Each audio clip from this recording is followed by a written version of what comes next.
प्राप्त ज्यांचं प्रत्यक्ष दर्शन झालं, मला ज्यांच्याबद्दल अत्यंत आदर आहे असे आपल्या देशाचे माजी राष्ट्रपती कैलासवासी अब्दुल कलाम साहेब यांना वंदन करून आज या अंबड नगरीमध्ये यशवंत व्याख्यानमालेच्या 10व्या वर्षाच्या दशकपूर्तीच्या निमित्ताने आम्हालाही बोलवलं, आमचा आदर सत्कार केला, पुरस्कार दिला, त्याबद्दल आयोजकाचे मनापासून आभार मानतो।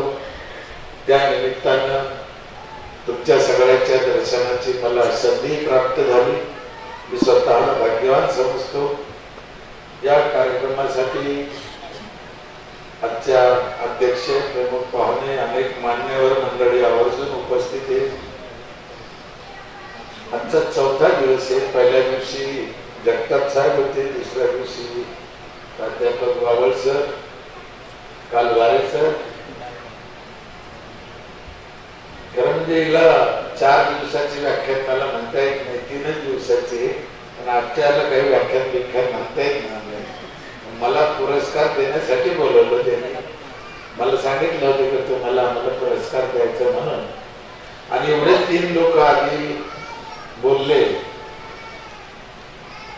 त्याच्यामुळं मी काही व्याख्याताने किंवा व्याख्यान तुमच्या पुढे द्यावं असं काही विषय नाही, पण एक गोष्ट मला आवर्जून आवडली, त्यांनी डॉक्टर साहेबांनी प्रास्ताविकामध्ये सूचना केली की बाबा नाही व्याख्यान, पण तुम्ही 25 वर्षात काय केलं, कसे केलं, तुम्हाला काय सुचलं, तेवढं जरी मानलं तर आम्ही त्याला व्याख्यान समजून घेऊ, तुम्हाला जरी व्याख्यान देता येत नसलं तर। आणि खरं म्हणजे तोच प्रकार आहे, मी काही व्याख्याता नाही किंवा ह्या लोकांच्या लाईनीत बसावं असा आपला विषय नाही।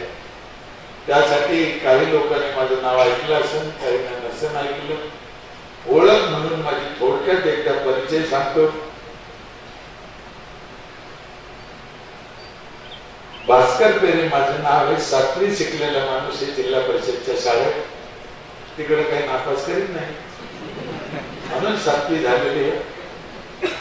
95 ला माझी ग्रामपंचायत स्थापन झालेली आहे।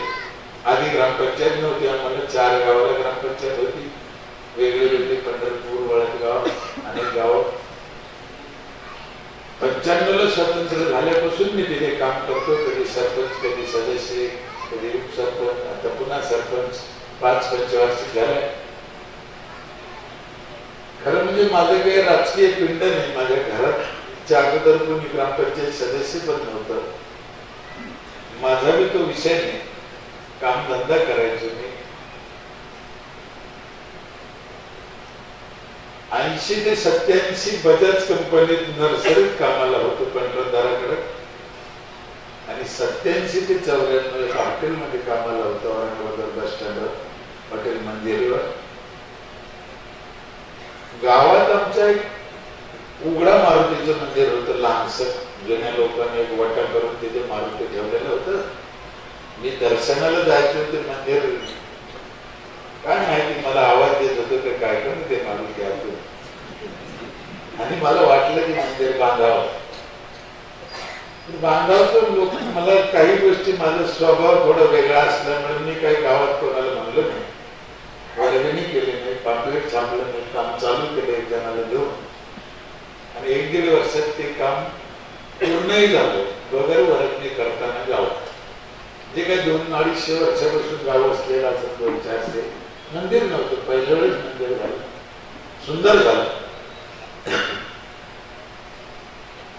मग त्याचं प्राण प्रतिष्ठा झाली, 7 दिवस सप्ताह झाला, सगळं व्यवस्थित झालं। मग ते पुढे तो मंदिर बांधताना थोडा वाद झाला होता, वाद होतच असतो गावात। त्यात जुनी मूर्ती होती तिथं, ती मूर्ती फुटली होती, तुटली होती। मग काही तज्ञ लोक म्हणे बाबा ही मूर्ती ठेवून उपयोग नाही, एवढं चांगलं केलं तर नवीन मूर्ती पाहिजे। वाद व्हायला लागलं, त्या काळात मी गोटराम बाबाकडून ती माहिती करून घेतली, कारण गोटराम बाबा हनुमंताचे भक्त, पण ते म्हणे ही मूर्ती बदलाच लागते। मग आम्ही दुसरी मूर्ती आणली, काही लोकांनी त्याला अडवलं नाही, पहिली हलवायची नाही. जाऊ द्या म्हणलं बघा, त्यांचे मन समाधान आपले मन समाधान. पहिली फुली दुसरी बसली. 94ला ते मंदिर बांधलं आणि योगायोगाने 95ला ग्रामपंचायत विभक्त झालं. आमची निवडणूक आल्यामुळे गावातल्या काही खटपटी लोकांना असं वाटलं हे बरं खटपट करत झालं काहीतरी, मंदिर बांधलं नाही याला ते ढकलून, म्हणून मला बळजबरी त्याच्यात गुंतवून दिलं उभं करून. काय त्यांचे उपकार आहे, त्यांना काहीतरी वाटलं कुठेतरी, काही सोबती सवरती जे मला त्याच्यात गुंतून दिलं. माझा एक स्वभाव आहे, कोणतंही काम करायचं तर मनापासून करायचं, बस एवढंच भांडवल आहे माझ्याकडे, दुसरं काय भांडवल नाही. 25 वर्ष झाले की ते काम करतो. 5 वेळेस लोकांनी निवडून दिलं, कधी सदस्य, कधी सरपंच, कधी उपसरपंच, आता सरपंच. पण आता खरं थकलो, पुन्हा आता इच्छा नाही त्या ग्रामपंचायत मध्ये काय करायची, करायसारखे काही राहिले नाही. तसे करत राहिले तर कधी संपणार नाही. 64 मध्ये चालू झालं, कालच्या 21 तारखेला. लोकांचे उपकार आहे, त्यांनी 5 वेळेस संधी दिली. देवाचे उपकार आहे, त्यांनी मला इतके दिवस जगवलं.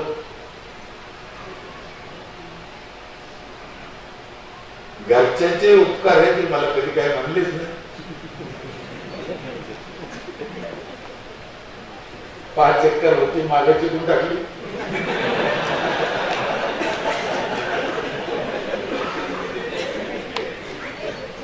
देवाचे आणखीन एक उपकार आहे, मला मुलगा नाही, शेती नाही, दुकान नाही, गाय नाही, बकरी नाही.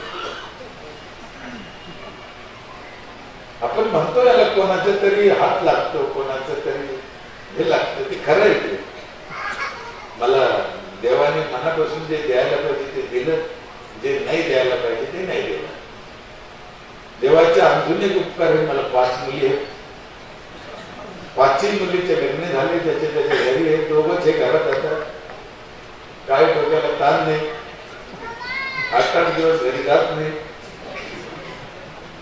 बायको रात्री एकदा फोन करून चौकशी करून घेतली, सकाळी एकदा फोन करते, गोळ्या औषध घेतलं का, चहा झाली का. आपण हाव म्हणला की कपाळाला धापका मारून घेतली, काय वापरलं.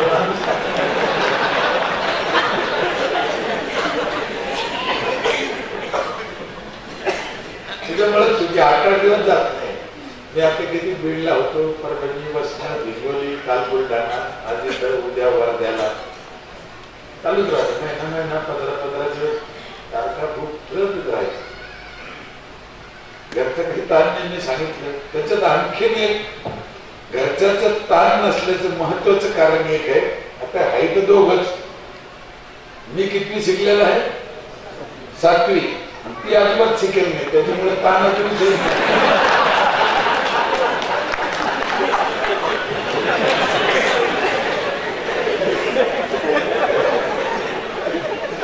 तुम्ही लई हसले, त्याच्यावर मला तुमचं दुःख कळलं.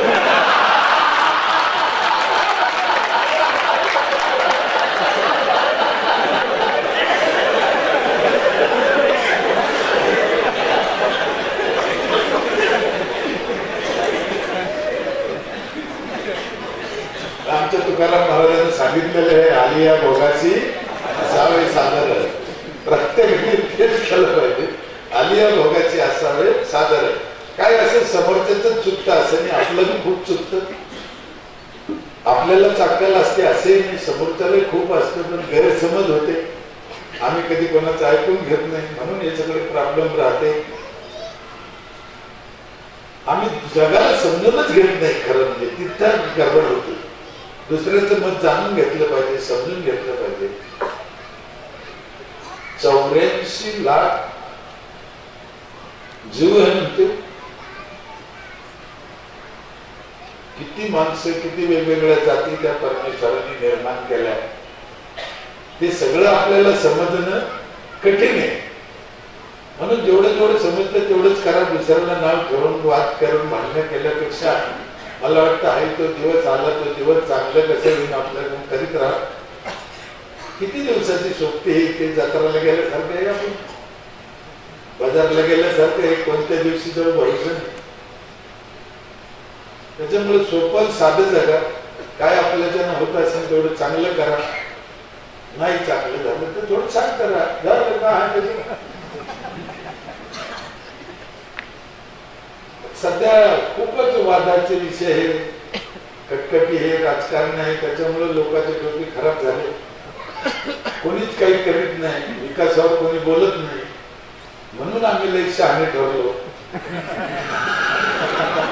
नाही तर आम्ही असं काही लई काही केलं, काही ताजमहाल बांधला माझ्या गावात, रायगड किल्ला बांधला, काय नाही, कोणीच काय करीत नाही. वासरातलं बिडगायचं आणि म्हणते तशी गोष्ट आमची. म्हणून आम्ही आज एका सरपंचाचा सत्कार केला घेतला. मी म्हणलं बाबा तुमच्यात जे चांगले सरपंच असतील पुढे एक असेल एक सत्कार करू आणि पुढच्या वर्षी त्याला बोलायला लावू. बाहेरचा व्याख्याता आणायचंच नाही, यांनी काय 12 महिन्यात केलं हे त्याला बोलायला लावा.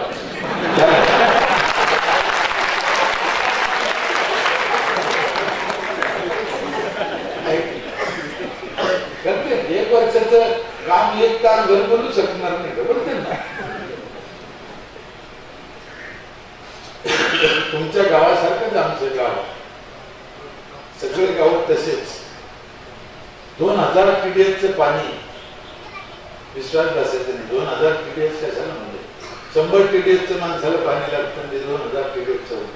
रोज 10-15 मैल आजारी, गावात कपटा घाण, मंदिराच्या तशीच सरकारला बसायचे. मंदिराच्या 50 फूट अंतरावर एका लाईनीत 5-5 बोबडे कापायचे. दारूच्या भट्ट्या रस्त्यावर, शेती कोरड होऊन फारच विचित्र होत. वाद भानगडी, काही हातात तलवारी घेऊन करायचे.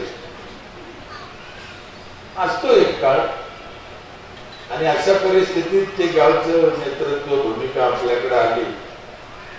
मी एक एक गोष्ट करत गेलो. सगळ्यात आधी मी शेतीवर काम केलं, शेती बागायत केलं, शेतीला रस्ते केले, 1 DP होती, सबस्टेशन केलं, 40 DP बसवल्या, लोकांना लोन करून दिलं, पाईपलाईन साठी औरंगाबादच्या सांडपाणी कामात घेतलं.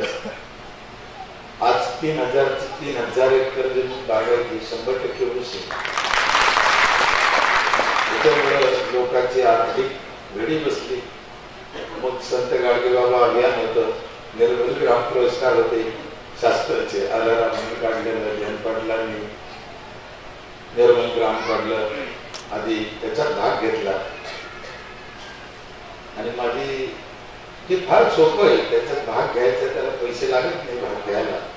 पण तुम्हाला पुरस्कार मिळाला तर पैसे मिळत, म्हणजे फुकटची योजना. अमुक काम केलं तर 10 मार्क, अमुक काम केलं 10 मार्क, 100 मार्काचा पेपर असतो. गावासाठी काम करायचे त्याच्यावर मार्क असते. आणि मी आधी सांगितलं, मला मनापासून काम करायची सवय असल्यानंतर मी कधीच नापास झालो नाही त्या कामात. त्याच्यामुळे अनेक पुरस्कार मिळाले. पुरस्काराची रक्कम जवळजवळ 2.5 कोटीच्या घरात गेली ती आतापर्यंत. 2 वेळेस राष्ट्रपती पुरस्कार मिळाला, एकदा अब्दुल कलाम साहेबांच्या हस्ते, एकदा प्रतिभाताईंच्या हस्ते. संत गाडगेबाबा अभियानात माझं गाव राज्यात प्रथम आलं. मग लोकांना माहित झालं, अधिकाऱ्याला माहित झालं, पुढाऱ्याला माहित झालं, लोक यायला लागले, आम्हाला बोलायला लागले, जिल्हा परिषदच्या लोकांना वाटायला लागले याने चांगले केले, याला शेजारीच्या गावात न्यावं, म्हणून 10-15 मिनिटं बोलायला लावायची. तर तुम्ही गाव चांगलं करा. ते बोलता बोलता शेजारचं गाव करता करता तालुका, जिल्हा, मराठवाडा, महाराष्ट्र, देशभर कधी फिरायला लागलो मलाही कळलं. म्हणून मी पहिले सांगितलं, लोक व्याख्यानाला या म्हणते ना, तेव्हा मी घरात असलो की एकटाच हसत हो.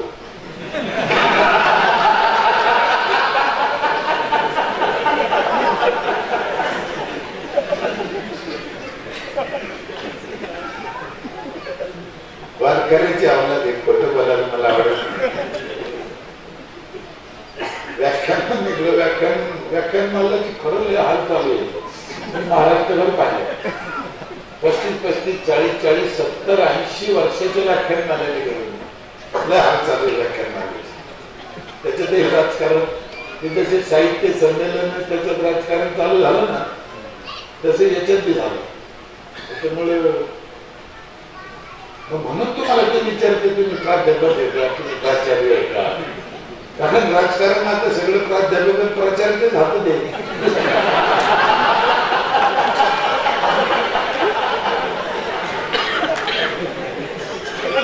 आपल्या सोडून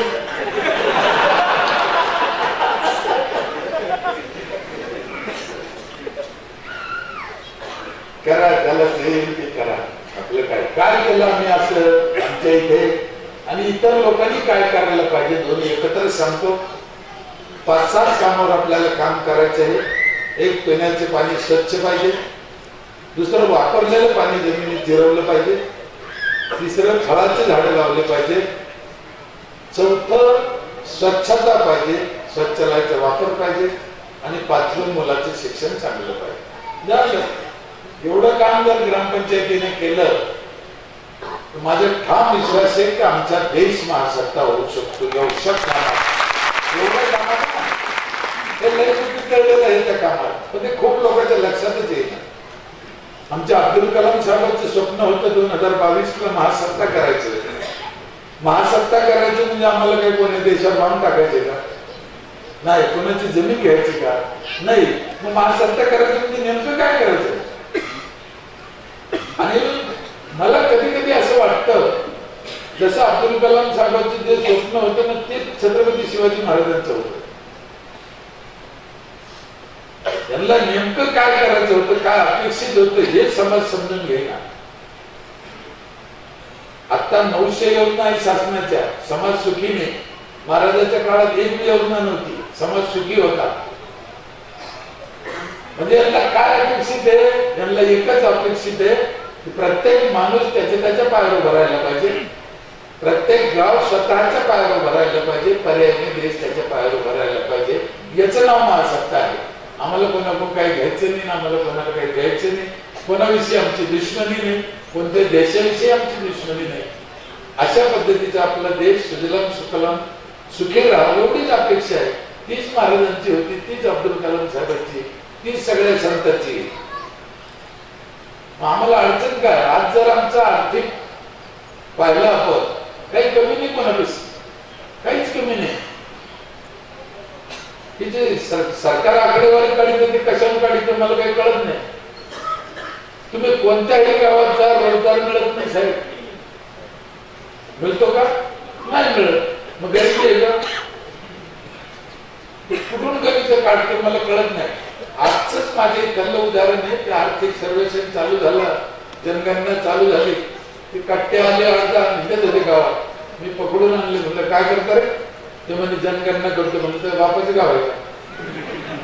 हा साहेब. आणि मी पुन्हा बोलून राहिलो, तुम्ही याला चांगलं ठाम घ्या, मला काय प्रॉब्लेम नाही. मी जे बोलतो ते बोलतोच. ते म्हणजे तुम्ही असं कसं म्हणता? मी म्हणलं काय म्हणतो, तुला माझ्या गावातले घर लोकसंख्या कोण कुठं राहतं माहिती आहे का? 3 किलोमीटरचा एरिया आहे. किती? ते म्हणजे मला नाही माहिती. म्हणलं मग तुला लाज वाटते का? मग तू सर्वेक्षण कसं करते? कोण कुठं राहतं हे जर तुला माहितीच नाही, सर्वे कसं करशील? आणि मी का काढला हे मुद्दाम? सगळ्याच्या गावात चालू आहे. कुठून तरी काटके धाडे आणि ते सर्वे करते. वापस पाठवले. म्हणजे कशाच कशाला मिळणे ना. हो काय बाहेरच्या पोराला कसं काय माझं सर्वे करू शकतो? हेच घोळ होतो जेव्हा पिकाचा सर्वे होतो, पीक पेरणी होती, कोणी शेतात जाऊन पेरणीला गेले. सरकारला माहिती राहत नाही. कोणी सांगते एवढा हेक्टर झालं कागदावर, कोण वावरत गेलं? गाडी पाड्यात त्याला कर्ज काढायचं होतं म्हणून ऊस लावून घेतला. गाडी पाड्यात कापसाला अनुदान मिळालं, याच्या स्वतःवर कापूसच नाही.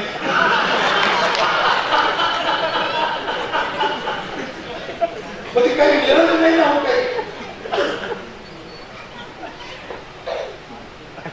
आणि मला हे पद्धत आवडत नाही. मी मध्येच सांगितलं माझं काम छोटं असेल पण नीट पाहिजे माणसाला. प्रत्येकाने आपलं आपलं काम नीट केलं, आपला आपला संसार नीट केला, आपलं आपलं गाव नीट केलं, संपलं.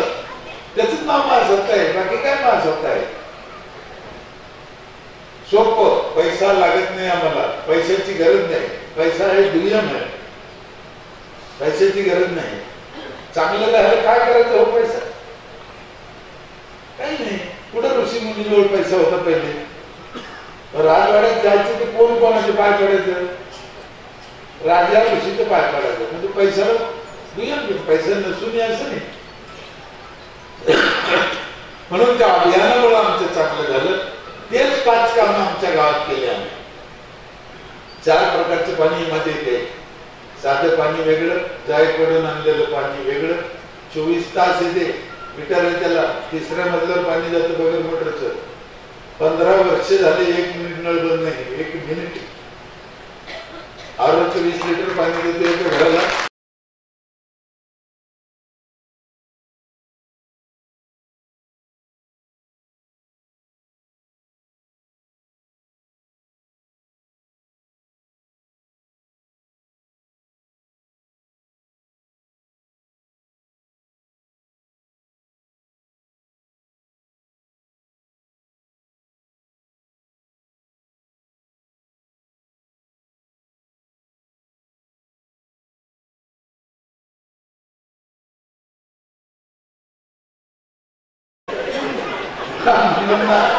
मला गुरुजीचा लय राग येतो.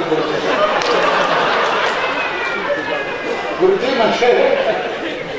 म्हणजे शाळेतला गुरुजी किंवा प्राध्यापक असाच गुरुजी नाही. सरपंच पण गुरुजी आहे, आमदार पण गुरुजी आहे, खासदार पण गुरुजी आहे, कीर्तनकार पण गुरुजी आहे, पत्रकार पण गुरुजीच आहे.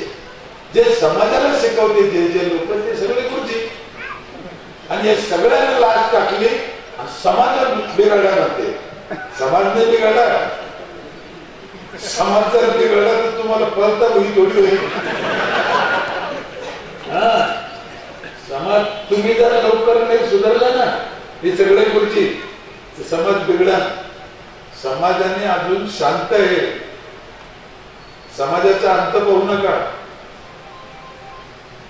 आणि सर्रास खोटं बोलते, सर्रास समाजाला दिशाभूल करते.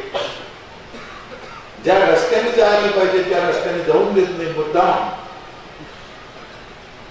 आणि कसा विकास आहे? आम्ही तेच पाहिलं. हे काही खरं नाही.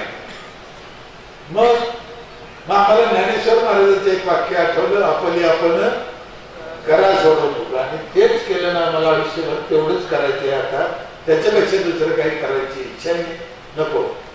आपलं गाव आपण भले आपल्या गावासाठी जेवढं करता येईल तेवढं करायचं.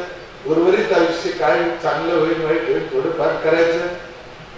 हे लोक बोलवते आदरानं मोठेपणानं म्हणून जायचे, नाही तर कुठे जायचं आपला काही संबंध नाही. दुसऱ्याच्या गावात माझा जीव नाही, मला दुसऱ्याच्या गावात काही इंटरेस्ट नाही. मी पुढे अजून एक गाव दत्तक घेतलं नाही, मला घ्यायचं नाही. 5000च्या पुढे गावात गेलो असेल, कोणत्या गावाला गेलो मी लिहून सुद्धा ठेवत नाही. दुसऱ्या दिवशी काल कोण माणूस भेटला त्याचे लिहून ठेवत नाही. काही लोकांना राग येतो, अरे आम्ही तुम्हाला भेटला असेल,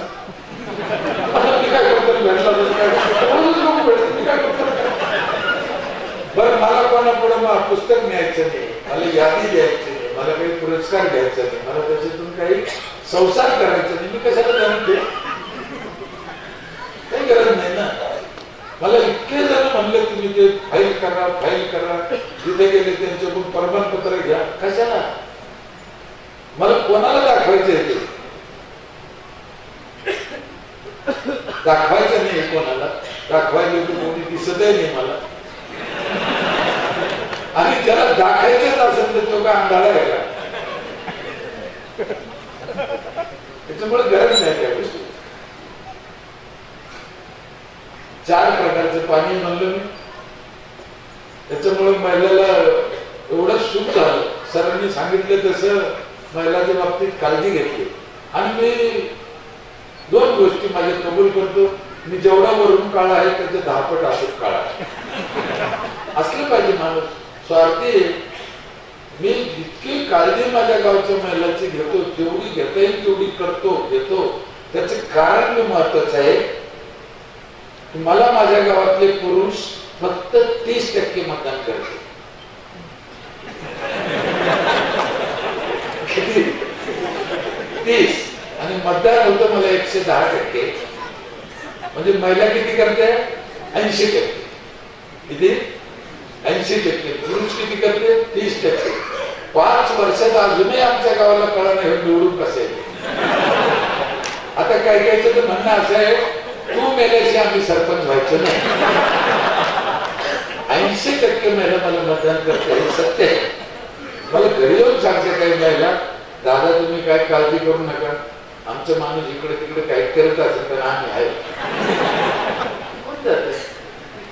महिला का मतदान करत्या? त्यांच्या मनात कपट नाही. त्या काही भाजपच्या नाही, त्या काँग्रेसच्या नाही, त्या राष्ट्रवादीच्या नाही. त्यांना विकास सुखसोयी लागते म्हणून त्यांना दिसून राहिलं ना हे एवढं. साहेब 15 वर्षात 1 मिनिट नळ बंद नाही, काही मजाक नाही. आजच्या घडी ना ते काय अवघड असं नाही. महिला मला घेऊन चालते म्हणून मी त्यांची काळजी घेतो. काही माणसं टॅक्स भरत नव्हते, टॅक्स क्लेम महत्वाचा आहे. मग मी आणखीन एक 10 वर्षापूर्वी एक काम केलं, जो पहिल्या दिवशी टॅक्स भरत त्याला वर्षभर दळण फुकट आम्ही पिठाची गिरणी टाकून दिली आहे ग्रामपंचायत.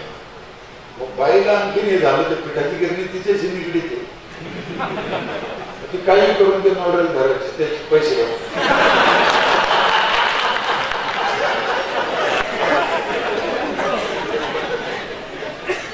आपली वसुली व्हायला लागली ना. दरवर्षी 500 रुपये वाढत होते टॅक्स. कोणाला न विचारता आमच्या सदस्याला माहित नाही मी टॅक्स कधी वाढवतो. दरवर्षी 500 रुपये वाढवतो. लोकांच्या ध्यानात नाही आलं तरी 500 रुपये कधी वाढले. 500 रुपये टॅक्स होतं फक्त पहिले. 1000 झाला, 1500, 2000, 2500, 3 मागच्या वर्षी 3,500. या वर्षी 4000 केला. 1 एप्रिलपासून पुढे भरायला लागले लोक पैसे. पुढच्या वर्षीचे पैसे भरू राहिले लोक. 10-11 लोकांना भरला 321चा 4000 रुपये. 700 घरे, 28 लाख रुपये जमा होईल माझ्या घरात. आणि माझा अंदाज 26 लाख माझ्या वर्षाचा खर्च राहील. 2 लाख झालं. 14 वित्त आयोग आहे, जिल्हा परिषद आहे, आमदार आहे, खासदार आहे, हे पैसे वेगळे. रोजचं खर्च 26 लाख भरून जातो टॅक्स. त्याच्यामुळे आम्हाला करता येतं. आणखी पुढे जसे 500 वाढीत गेलो तर त्याच्या सुविधा वाढत गेलो. नंतर मसाल्याची गिरणी घेतली, डाळे करायची गिरणी घेतली. सगळ्या गावचं करून देतो फुकट. बटाटा चिप्स करून देते, चिवडा करून देते, शेवाय करून देते, पापड करून देते. 4000 रुपयात सगळा प्रकार आहे. 20 लिटर आरोग्य पाणी पण आहे. अख्ख्या गावच्या महिलाला सॅनिटरी नॅपकिन फ्री आहे वर्षभर. काय वायफाय घरी आहे. 4000 रुपयात तर दिली. लय आत्ती झाली महिलाला, लय दिलं म्हणून यावर्षी आणखीन एक आम्ही 1 जानेवारी पासून एक नवीन काम चालू केलं. आता मला असं वाटतं की कोणी ग्रामपंचायतीच्या कसं डोक्यात येईल किंवा शासनाच्या पण डोक्यात येईल ना, म्हणून आम्ही एक वेगळ्या पद्धतीचा प्रोग्राम राबवला. कचरा पण आम्ही घरून आणतो. ट्रॅक्टर आमचं आहे, बकेट 2 दिलेले आहे, प्लास्टिक ठेवायला पिशवी आहे, आमच्या बकेट आहे घर घरी. आणि रोज सकाळी आमची माणसं जाऊन उचलून आणते. आमच्या माणसानं तिच्या घरून जाऊन कचरा उचलून आणल्यावर ती गल्लीत फेकीन का? मी गावगाव जातो, घाण दिसली की सरपंचाला विचारतो, अरे हे घाण आहे बाबा गावात खाऊन रे. तो म्हणतो आमच्या गावचे बायले मूर्ख कुठं टाकतो. त्या कुठं टाकते का भाजी टाकून घाले उचलायचं काम कोणाचं. कचरा पण आम्हीच उचलतो. आता जे आम्ही नवीन चालू केलं, एक ट्रॅक्टर घेतला दुसरा मोठा 16 लाखाला. अर्ध्या पैशात शेती करून राहिली गावकऱ्याची. म्हणजे 1200 रुपयाला जर नांगर असेल बाहेर नांगरटीचा भाव, तर आम्ही 600 रुपयात नांगरतो. ते सरी पाडणं असो, रोटा असो, सरी फोडणं असो, अर्ध्या पैशात. त्याने अर्धे पैसे भरायचे, ट्रॅक्टर घेऊन जायचं, ड्रायव्हर आमचा, डिझेल आमचं, अर्धे पैसे नगदी भरायचे, संपलं. मला असं वाटतं नगदी स्वरूपात शेतकऱ्याला अजून सवलत किंवा सबसिडी कुठेच आणि कशाच्याच रूपाने कोणा दिलेली मला दिसत नाही. गाडी पडल्यावर देत असते, पण आधी तर सुरुवातीला दिलं पुढे मी ऐकलं अजून नाही. आपला हेतू तो जगत, तो सुरुवातीपासून जर उभा राहिला, सुरुवातीपासून त्याला 2 पैशाचा फायदा झाला, चांगलं होईल ना. त्याला लोन काढावं लागतं, कर्ज काढावं लागतं. मग या रूपाने जर त्याचं कर्ज काढायचं वाचलं, त्याचे दारी जायचं वाचलं, तर त्याला फायदा होऊ शकतो. प्रश्न माझ्या गावचा नाही, एक प्रथा पडायचा आहे. माझ्या गावच्या शेतकऱ्यांना त्याची किती गरज आहे ते महत्वाचं नाही, पण असं होऊ शकतं बुवा, अनेक ग्रामपंचायती करू शकतं बुवा, करायचं. आणि अवघड काही नाही. कसं घेतलं ते मी सांगून टाकतो. मी पहिले सांगितलं मी कपटी आहे, वर्षापेक्षा 10 फुटातून ट्रॅक्टर घेतलं 16 लाख, 15-16 लाख, 10 लाख लोन घेतलं जिल्हा परिषद. किती? 10 लाख. वर्षाला 1 लाखाचा हप्ता आहे त्याचा.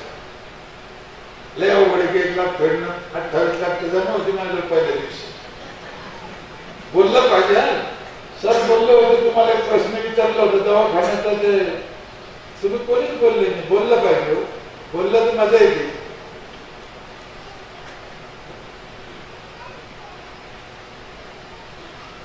दहा वर्षाची भेड म्हणलो नाही ना. वर्षाला 1 लाख हप्ता आहे.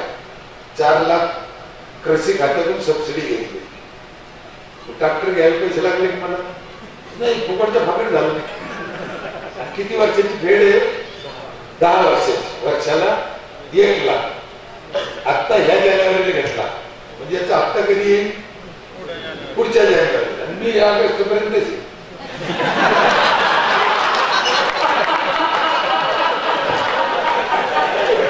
हप्ता फेडायचा.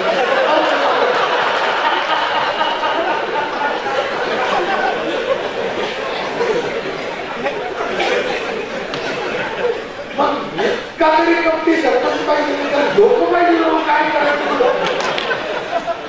आता लोक कोण ट्रॅक्टर घेतलं म्हणते मी, हप्ता कोण फेडेल?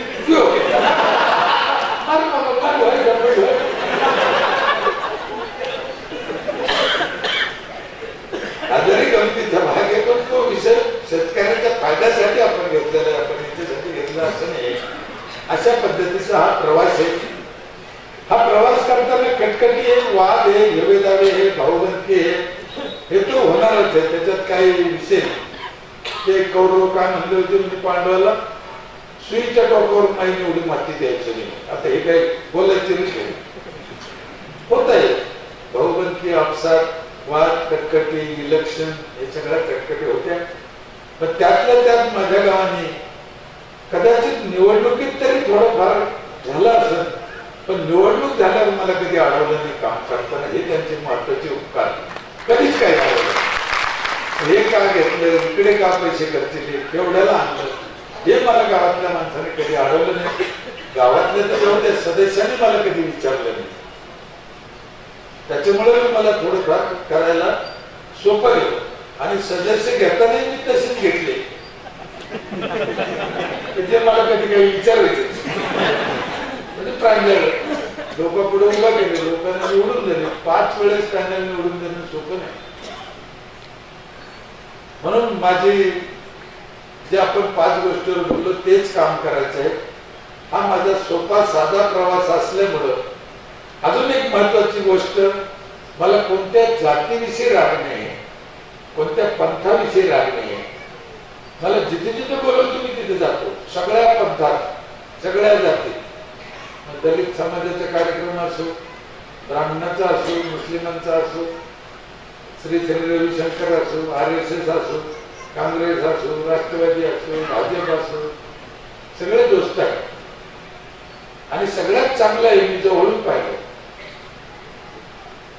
आपण काय दुसऱ्यांचं पाहत नाही, त्याचा अभ्यास करत नाही, म्हणून आपल्याला लांबून वाईट दिसतं. मला वाईट दिसतच नाही. आणि तुम्ही जेवढे जेवढे जवळ राहील तेवढे तुम्हाला अभ्यास करायला मिळेल ना. जात नाही आम्ही परस्परच कोणाचं तरी ऐकून आम्ही एकमेकाला नाव ठेवतो.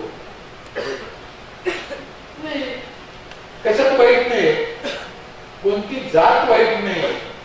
मला ती एकही जात वाईट दिसत नाही. हा, एक मात्र नक्की आहे, वाईटाची एक जात.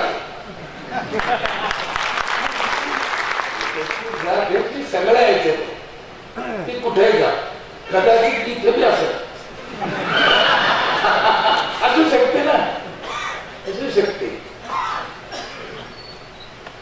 आता काय याला खेळ म्हणत, याला जर कोणी राजकारण करत असेल तर यांचं काहीतरी वेगळाच हेतू असेल, अशा नजरेने पाहत असेल, ती एक जातच आहे.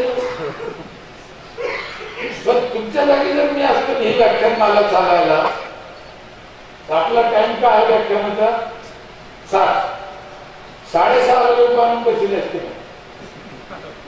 पाहिजे पुढच्या वर्षी काय केलं असतं माहितीये?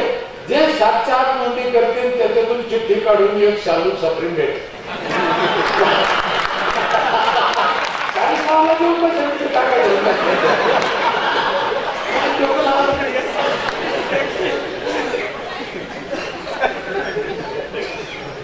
3-4 वाजता भागवत करून लगेच येऊन बसायचं ऐकायला. व्याख्यान ऐकू का नको? 7 लोक तर बसत. हे काय आहे? मानवाचा स्वभावच आहे आणि ते आम्ही गावात जास्त हेरलं. पहिले सांगते कपटपणा, अर्थात तो कपटपणा करताना तुमची भूमिका आईची पाहिजे, हे सत्य. सगळ्यात जास्त कपटी माणसं मला आतापर्यंत 2च दिसले आपल्या देशातील, की असं ना. मग तुम्हाला त्याचा काय अर्थ घ्यायचं ते घ्या. एक श्रीकृष्ण भगवान, दुसरे छत्रपती शिवाजी महाराज. हे 100% कपटी होते, पण आईच्या भूमिकेत होते. समाजाचं कल्याण करायसाठी हे जन्माला आले. कपटपणा नसते केला तर सक्सेस झाले असते की नाही? शिवाजी महाराज कपटी नसते तर आग्र्यातून सुटले नसते, सुटले असते नसते, सुटले ना. पण त्यांचा कपटपणा काही मिळवायसाठी नव्हता, समाजाचं कल्याण होण्यासाठी होता. श्रीकृष्णाला नाही का किती काळा कपटी म्हणते ते त्याचं कारणच ते. साम दाम दंड वेद सगळ्या गोष्टीचा यांनी वापर केला, पण लोकांसाठी केला. तेच करतोय आम्ही. गाव हवेदारी मुक्त करताना माणसाला तर धरून उठिलं नवलनी, मी बाईला तर धरून उठिलं, मारलं काय? हे चांगलं लक्षण आहे का? नाही. पण त्या दिवशी ते करावंच लागतं, त्याला इलाज नाही. आमची एक बाई पाटलाची एवढी कडक होती, मी 3 महिन्यात केलं होतं माझं गाव हवेदारी मुक्त. 3च महिन्यात तारीख दिली होती, पापलेट छापलं होतं. पापलेटवर एकच ओळ मुख्य होती, डिसेंबर 10, त्याच्यानंतर तुम्ही तुमचं पाप.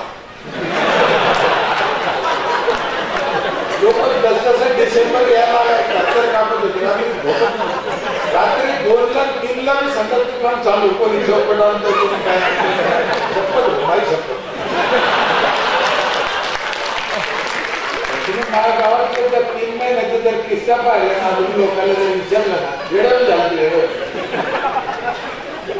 पक्के पाल. आणि माझ्याजवळ टोटल लोकांची यादी होती वैधलेली. म्हणजे हे कुटुंब त्याच्या घरातले हे माणसं, हे कुटुंब त्याच्या घरातले हे माणसं. नुसतं त्या कुटुंबांना संघात बांधला का एवढं मी थांबत नव्हतो. त्या कुटुंबातले ते सगळे वापरते काय तेव्हा टीक मारित होतो मी, त्याला नाही टीक मारित नव्हतो. एक माणूस मध्ये घातला तेव्हा सांगतो.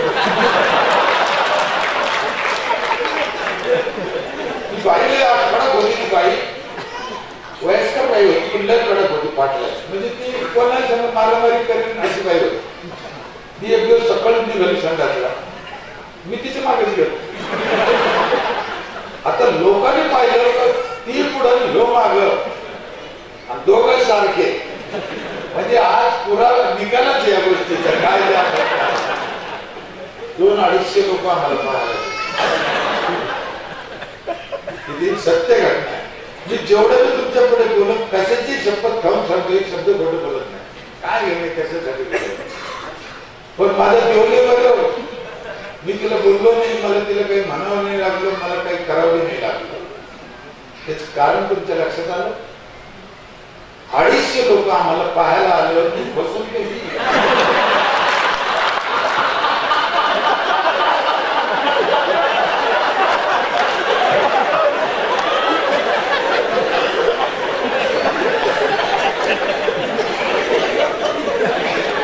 लाल झाली बाई लाल. तिच्या मैत्रिणीचं एक शेत होतं बाजूला, ते मी सत्य घटना आहे. ती तिच्या शेताकडे चालली, तिला असं वाटलं की बापू त्या शेतात जाऊ. मैत्रीण बी लय पक्की होती, बांधावर उभं राहिली अशी, यायचं नाही शेतात. जवळची मैत्रीण होती. काय विचित्र समाज आहे. बाईला बाई जवळची मैत्रीण पण तिला येऊन दिलं नाही शेतात. बाईने तांबे फेकून दिला गबडा.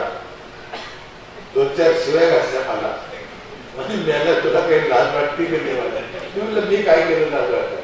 ती म्हणजे मी आता पोलीस स्टेशनलाच आहे. म्हणलं माझ्या गाडीत चाल चाल काय सांग पोलीस स्टेशनला काय केलं मी तुला, काय बोललो, काय तकलीफ दिली. आणि असा कोणता कायदा झालं बाईने कुठे हाताला बसावून सरपंचाला रोड उभं राहून पण तिच्या ध्यानात आलं की नाही खरं आपलं चुकलं. साहेब तिने 24 घंट्यात संडास बांधलं, 24 तासात बांधलं. आणि मग हा करून मला काल मध्ये नेलं आपल्याला संडास दाखवतो. मी 4 घालून 24 घंट्यात कसं बांधले. मला खरंच पाहिला मी तिथे पाय पडलो तिच्या. म्हटलं बाई हे तो आधी केलं असतं तू इज्जत गेली नसती, नाही इज्जत नसती गेली. पण 24 घंट्यात बाई संडास बांधू शकते गेली आहे ना. आणि माझ्या गावच्या लोकांनी 5-5 हजार रुपये, आपली जालना ग्रामीण बँक होती पहिले, तिचं कर्ज औरंगाबाद जालना ग्रामीण बँक, आता ती महाराष्ट्र बँक झाली ना, तिचे 5-5 हजार रुपये माझ्या गावच्या अख्ख्या गावच्या लोकांनी कर्ज काढून माझं गाव औरंगाबाद मुक्त झालेलं आहे 15 वर्षापूर्वी. सरकारचे पैसे नाही. 5,000 रुपये बँकेचं कर्ज काढून संडास बांधणारे गाव आणि 12,000 घेऊन बाहेर जाणारे गाव. किती फरक आहे. मी काही महिला तर अशा होत्या आमच्या, शेवंतबाई गायकवाड, मालनबाई कारले, ममताबाई मुचक, शेख जमिलाबाई. यांना नवरा नव्हता, मुलगा नव्हता, शेती नव्हती, मंजुरी करत होत्या. यांनी 5-5 हजार कर्ज काढून संडास बांधले. मी असं मला इथून दंडवत करतो त्याच्यामुळे आमचं चांगलं. शेवंतबाई गायकवाड एक अशी बाई होती दलित समाजाची, तिला घर बी नव्हतं, झोपडं होतं, अक्षरशः झोपडं. आणि त्या झोपड्या शेजारी तिनं कर्ज काढून संडास बांधले. वांगाला काटायला 15 वर्षापूर्वी गाव हगंदारी मुक्त झालं. आम्हाला चांगल्या माणसाच्या हाताने बोर्ड लावा, चांगल्या म्हणजे बोर्ड लावा गावात हगंदारी मुक्त झाल्याचा, त्याला 5 मार्क पडत होते. पण ते बोर्ड लावायचं तर मला चांगला माणूस पाहिजे म्हणून मी धुरडत होतो. त्यावेळेस आयुक्त भोगे साहेबांच्या हाताने मी ते बोर्ड लावला होता. एक महिला भोगे साहेबांकडे गेलो, म्हणलं असं असं काम आहे साहेब, तुमच्या हाताने बोर्ड लावा. भोगे साहेब म्हणजे घरी गेलो. ठीक आहे, मग सुट्टीच्या दिवशी करू. म्हणलं सुट्टीच्या दिवशी ते साहेब लई नियमाचे, म्हणजे सरकारी टाइम वायर नाही घालायचं ना. 1 मेला केलं त्यांनी सुट्टीच्या दिवशी. भोगे साहेब गावात फिरत असताना दलित वस्तीतून चालले होते, सगळं पाहत तिच्या झोपड्यापासून पुढे गेले. बाई पळत मारून हात धरला भोगे साहेब. अहो म्हणे सगळं पाहून चाललं, सोन्याचा माल पाहिलाच नाही म्हणे, ह्या शब्दात बोलली ती. भोगे साहेब म्हणे काय झालं. म्हणलं साहेब तिने संडास बांधलेले पाह आले पाहायला. भोगे साहेबांनी संडास मला म्हणजे हिचं घर पुढे, तिला घर नाही साहेब झोपडायची. संडासला कुलूप लावली तिनं, तिच्या आयुष्यातली पहिली कुलूप ती. ती चावी कमराला सापड्याने तिला घरी उघडून दाखवलं तिला. काय प्रसंग असते जीवनात, काही काही काहीचे काही. भोगे साहेब गरम झाले मला, तुला काही वाटतं की नाही वाटतं, तिला घरकुल द्यायचं ना. मी म्हणलं साहेब आता यादी पाठवलेली आम्ही, त्याच्यात तिचं नाव आहे. ठीक आहे. दुसऱ्या दिवशी सकाळी आम्ही 28 लोकांची यादी होती आमची. 28 सकाळी 9 वाजता साहेब ती यादी घेऊन आला कोणतरी. तुमच्या 28च्या 28 घरकुल मंजूर झालं. म्हणजे आपण नीट असल्यावर काहीही होऊ शकतं. नाही तर मग एखाद्या सरपंचाने तर जितका दामडू केला असता त्याचा, मी 28च्या 28 मंजूर करून आणतो म्हणलं असतं. किती किती देतात लय सारखं ठेव. तिने घेतलं माझी शपथ. 100-150 घरकुल केले असेल, वर झाले असेल आमचे. कधी मी तर थोडं माझ्या सदस्यांनी कोणी शिकवलं 1 रुपया कोणाकडून घेतला नाही. आम्ही ती करणं खरेदी नाही.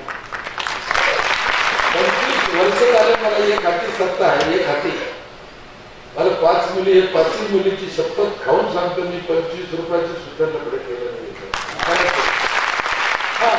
वांग्यातलं बटाट्यात बटाट्यातलं वांग्यात ते केलं नाही. खायचा विषय नाही. त्याला करायचं. पहिल्यांदा ऐकलं तुम्ही लोक कोळशात खाते, सिमेंटात खाते, नाही का? पहिले कोणी चाऱ्यात खाते, आता संडासात मी खाते म्हणजे थोडी तर लाज पाहिजे ना माणसाला. तुकाराम महाराजांनी दुष्काळ पडला तेव्हा सगळं धन वाटून दिलं होतं. काय करू, सावकारी कर्ज माफ केलं सगळं. महाराजाला माहित झालं. महाराजांनी नजरानं भेट दिला त्यांना. सत्य घटना आहे. ते पाठवून दिलं किंवा त्यांनी वाटून दिलं तर द्या तुम्ही त्याला, घेऊन द्या. महाराजांनी पाहिले विका आणलं म्हणे आणि छत्रपती शिवाजी महाराजांनी तुम्हाला नगरांना पाठवलं. अहो म्हणे मी माझ्या लोकांना वाटून दिलं. मी माझ्या कर्जाच्या व्याजाच्या वाया बुडून टाकल्या. मला घ्यायचं नाही इथून पुढे, मला काही ठेवायचं नाही. तुमचं कशाला घेऊ? छत्रपती शिवाजी महाराजांचं वापस पाठवणं काही मजा नाही. गॅरेजन नव्हतं ते. आम्हाला माजी आमदाराचं साडूभाऊ भेटलं ते एक सेल्फी काढू करून छत्रपतीचं वापस झालं. ताकद लागते ना साहेब त्या गोष्टीला, सारखेला लागते ना ते. तिथे महाराजांनी एक अभंग लिहिला, सोने नाणे आम्हा 100%. हा अभंग आम्ही रात्री मंदिरात म्हणतो तरी सकाळी मतदानाचे 1000 घेतो म्हणतो. लय कुठाना आला.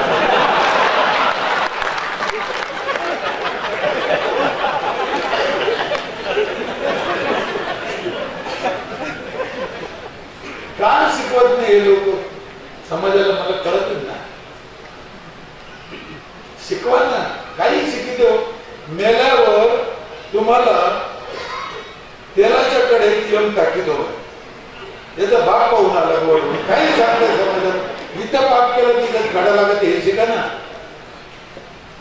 ते काही शिकून कसं काय? हाताचे काटे एवढे चाबरे मेल्यावर टाकीतो का चटकावून घेऊन येते. असं होतं ना. गैर चुकीचं सांगायचं. माझा ठाम विश्वास आहे ज्ञानेश्वरी असेल, गाथा असेल, ग्रामगीता असेल, एवढे 3 पुस्तकं जर आम्हाला शिकवले समाजाला मनापासून, म्हणजे जे त्यांना अपेक्षित होतं ते शिक्षण जर समाजाला दिलं तर दुसऱ्या पुस्तकाची गरज नाही आम्हाला. सगळं शिकवलेलं आहे. पेरायचं कसं, कोणतं पीक घ्यायचं, शेती कशी, पाणी कशी, वीज कशी, सगळं सगळं सगळं. पाणी जिरवायचं कसं, पाऊस पडायचं कसं, हर गोष्ट, खायचं कसं, राहायचं कसं, सगळं काहीच काही कल्पनेच्या पलीकडे शिकवलेलं आहे. एवढं तुमचा संसार परमार्थ कसं करायचा, आई बाबा संघ कसं वागायचं, बायको संघ कसं वागायचं, पोरा संघ कसं वागायचं, टोटल लिहिलेलं आहे. ज्ञानेश्वरीत 2 वीज कशी तयार होती हे सांगितलेलं आहे. ही वीज कशापासून तयार होती, हिचा शोध लावून 200 वर्ष झाले. हिचा शोध लागून 200 वर्ष झालं. ज्ञानेश्वरांनी कधी लिहिलं? 700 वर्षापूर्वी. विचार करा ना, काय असं दळलेलं त्याच्यात. हे अणू रेणू हे शब्द गाथे ते कुठून आणले? विमान हे शब्द गाथे ते कुठून आलं? आमची बुद्धी कमी पडते मग आम्ही एकमेकाला नाव ठेवतो. काही काही लोकांना नाव ठेवायची सवय, या जातीला त्या जातीला, परमार्थाला, वेदाला, गाथ्याला. मला कोणाचं समर्थन नाही करायचं, पण एकदा समजून तर घ्या ना. संजयने धृतराष्ट्राला घरात बसून लढाई सांगितली. आता हे लय लोकांचं म्हणणं ही अंधश्रद्धा आहे, खोटं आहे. असं माझं काही म्हणणं नाही त्याला की ते खरं आहे. पण असं होऊ शकतं एवढी तर तुम्हाला भेट दिली. आज लंडनला चाललेलं क्रिकेट तुम्ही इथं बसून पाहू शकता. गुजरात मध्ये आज ट्रम्प साहेब आले तुम्ही घरी बसून पाहिलं. मग तुम्ही पाहू शकता तर संजयने कसं नसेल पाहिलं? पाहू शकला किंवा नसेल पाहिलं, पण असं होऊ शकते हे तर तुम्हाला सांगितलं. सीतेला पळून नेलं होतं रावणानं, कशात नेलं होतं?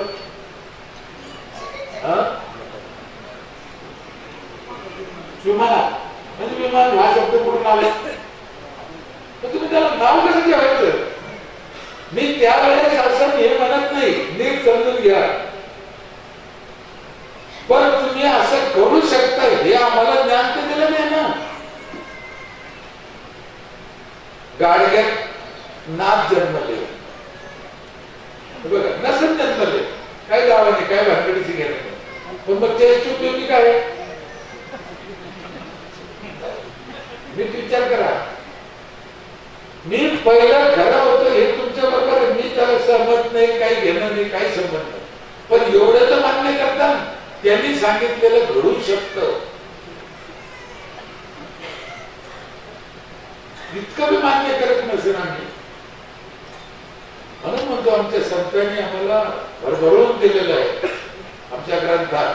आता जेवढे दवाखाने आहेत, डॉक्टर आहे जेवढे, माझ्या माहितीप्रमाणे तुम्ही कोणत्याही दवाखान्यात जा, कशाची मूर्ती द्यायची, कुठून आणली, कशी का? तुम्हाला मान्य करावंच लागतं. तसं आम्ही आमच्या बापदादाच्या, आमच्या संतांचं धन आम्ही मान्य केलं पाहिजे. आम्हाला ते कळत नाही म्हणून प्रॉब्लेम आहे. ते आमच्या जुन्या लोकांनी एक गोष्ट सांगितलेली आहे, ते माकडाचा वाम करायला हात नाही पुरला ते म्हणतं आंबट आहे. तशा प्रकारे आम्हाला गाथा कळत नाही, आम्हाला ज्ञानेश्वरी कळत नाही, आम्ही म्हणतो ती अंधश्रद्धा आहे. असं नाही. ते आमच्या कळायच्या पलीकडच्या गोष्टी. माझा एक अनुभव अजून बी आहे. कोणी कितीही बुद्धिमान जन्माला आला आपल्या देशात का कुठेही, नीट लक्षात घ्या, कितीही बुद्धिमान जन्माला आला कधीही, तर त्याच्यापेक्षा ती बुद्धी जास्त अजून शिल्लक असू शकते, किंवा त्याच्यापेक्षा ती बुद्धिमान या जगात निपजू शकतो. त्याच्यामुळे कोणा गर्व करायचे कारण नाही. हे ईश्वराची नातं आहे या काळाचं. मी सांगलीला गेलो होतो आता 15 दिवस झाले. त्या घरात व्याख्यानाच्या आधी बसलं, चहा पेत तिथे एक दुसरा माणूस आला होता, असं प्रमुख पाहुणा. तो माणूस खूप शिकलेला हुशार होता, पुस्तक लिहिलेलं होतं, म्हणजे रागीत होतो. कातच येतो कशाला, मला कातकधी मध्ये माहिती होतं की हे असं आहे म्हणून. थोडा दाबायचा प्रयत्न करीत होते. ते बोलत 4 दिवस तर विषय निघाला ना, काही ना काही गप्पा निघला, तर ते रामाचा विषय निघाला. रामाच्या विषयी निघाला, एवढा चौथाला तो माणूस. तुम्हाला काय सांगा, शिवाय द्यायला लागला तो. तर शिवाय कोणा देऊ राहिलं, त्या मालकीनीला जी चहा येऊन आली त्याला फार संधी होता. त्याने काहून शिवाय त्याला त्या बाईला माहिती सत्य घडण्यावर 1 महिना नाही झाला. त्या बाईने तिच्या दरवाज्यात श्रीराम म्हणून रांगोळी काढली होती. काय तर त्या बाईला शिवाय त्याला तुमच्या घरचे मूर्ख तुम्हीच म्हणे, कशाला त्याला एवढा मोठ्या पाणी झाला म्हणे, हलकट माणूस आहे म्हणे तो, नीच. माझं सोबत काम करणं म्हणलं भास्कर लवकर नीच घातलं, हे काय सत्य घडणार. बोलत ठरवून टाकलेलं बोलूच नाही. तरी तो मलाच म्हणला, मी का नाहीच म्हणतो, तुम्हाला माहिती आहे का म्हणे.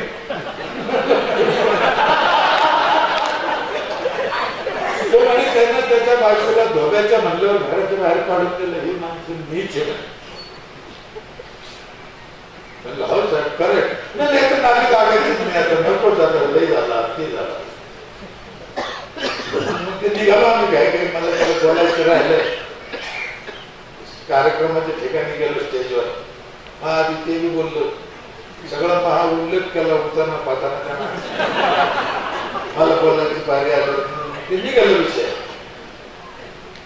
मी म्हणलो इतके माणसं हे विचारली, एक स्वतःच्या जीवनात एकदा ठरलं की ठरलं म्हणलं, रामाला असं असं म्हणलं, त्या बाईनं रांगोळी काढली म्हणजे तो साहेबांना लय राग आला, अति नीच माणूस.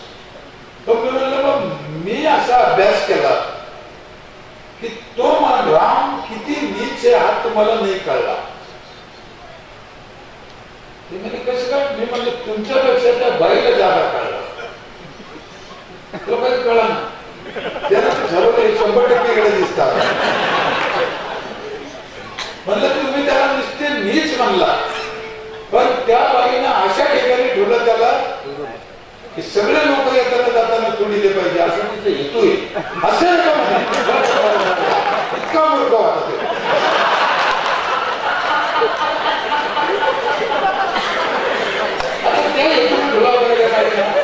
त्याला सांगितलं, त्याला खरं वाटलं.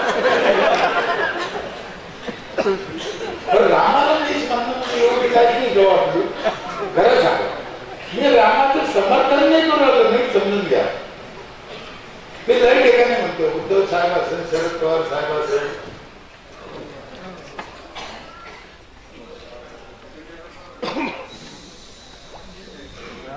काही पुढारी असतील जे राज्यकर्ते हे, खूप लोक त्या पक्षाचे नसलं म्हणून दुसऱ्या पक्षाच्या लोकांना काहीतरी बोलते, व्हॉट्सअपला काहीतरी पाठवते.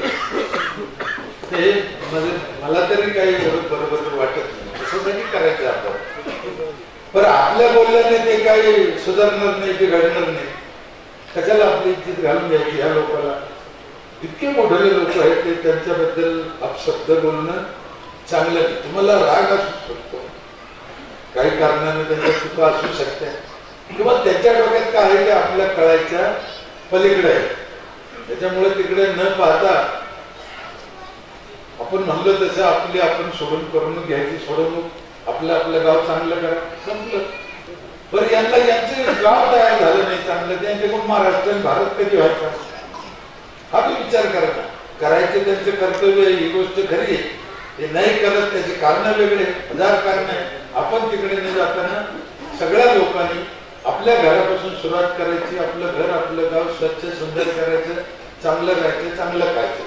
का करायचं? हे आमचं आरोग्य खराब झालं, आमचं आयुष्य कमी होऊ राहिलं. 100 वर्ष जगत होते पहिले लोक, 60-65 वर्षावर आलो आम्ही. आता किती वर्ष जगतो? 70च्या आत. मी तर गमतीने म्हणत राहतो, याच्यात काय पाकिस्तानचा हात आहे का? आमच्या मूर्खपणामुळे झालं ना. म्हणून त्या 5 गोष्टीवर आपण जोर द्या. 1, पिण्याचं स्वच्छ पाणी पाहिजे. 2, वापरलेलं पाणी जमिनीत जिरवा. 3, फळाचे झाडं. 4, स्वच्छता. आणि 5वं शिक्षण. 5 लिटर पाणी आमच्या पोटात रोज जातं. सगळ्यात जास्त पोटात काय जात असेल तर पाणी. अन्न लई अर्धा किलो 1 किलो खातो, पाणी 5 लिटर पोटात जातं आपल्या. म्हणून पाणी स्वच्छ पाहिजे. 94ला 2 डॉक्टर होते आमच्या इथे खाजगी, दोघं पडून गेले. 10 रुपयाचा धंदा होत नाही साहेब.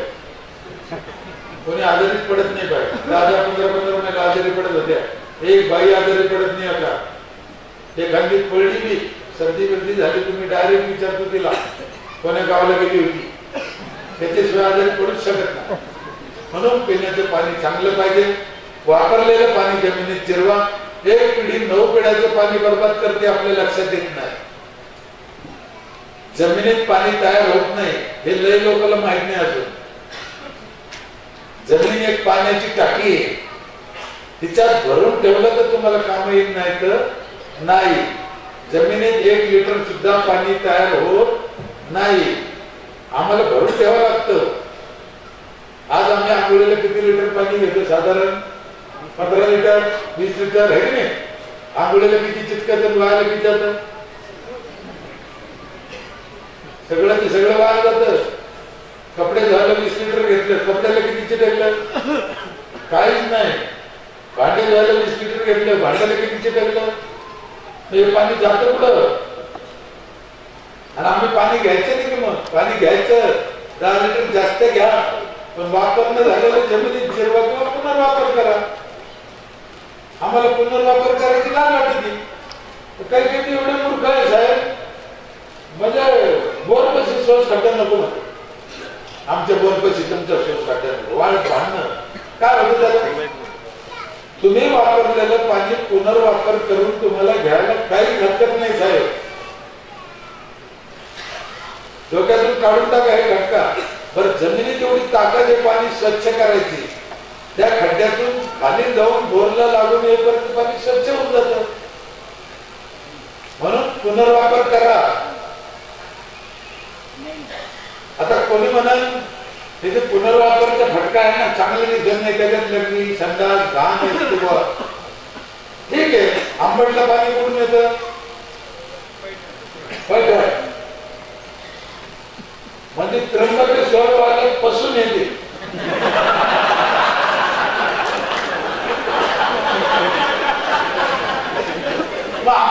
आंबडवाल्याचं चालत नाही. आणि हा काय करता तर कोणा काय काय टाकलं तुम्हाला माहिती नाही. ते पिताने तुम्ही नुसतं पिताने देवाला काय आम्हाला घातलं ना.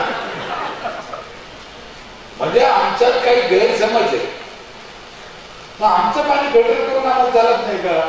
चालू शकतं ना. म्हणून पाण्याचा पुनर्वापर करा किंवा जमिनीत जिरवा, दोन्ही पैकी एक काहीतरी करा. गटार आम्ही उघड्यावर पाणी, गटार तुमचं मच्छर होते, आळ्या होत्या, आमच्या डस्त्या, काही पाणी उन्हानं तापून वर जातं बाष्पीभवना, त्याचा पाऊस तयार होतो. पण आंबडमधून गेलेलं पाणी वर पुन्हा आंबडमध्ये पडण्याची काय गॅरंटी? ते केरळला जाऊन पडलं, ते कोल्हापूरला जाऊन पडलं, तिकडे का पडलं? तिकडे झाड आहे म्हणून पडलं. झाड आहे पावसाचे एटीएम आहे. म्हणून 400 वर्षापूर्वी महाराजांनी सांगितलं मला वृक्षवल्ली आम्हा सोयरे म्हणायचे. सोयरे म्हणले हो झाडाला. पण मला एक सांगा, तुम्ही कधी कीर्तन ऐकले असतो? किती काय ऐकलं बरं? खूप ऐकलं. वृक्षवल्ली आम्हा सोयरे म्हणायचे ह्या नंबर कीर्तन ऐकलं का? त्याचे जिमील असत.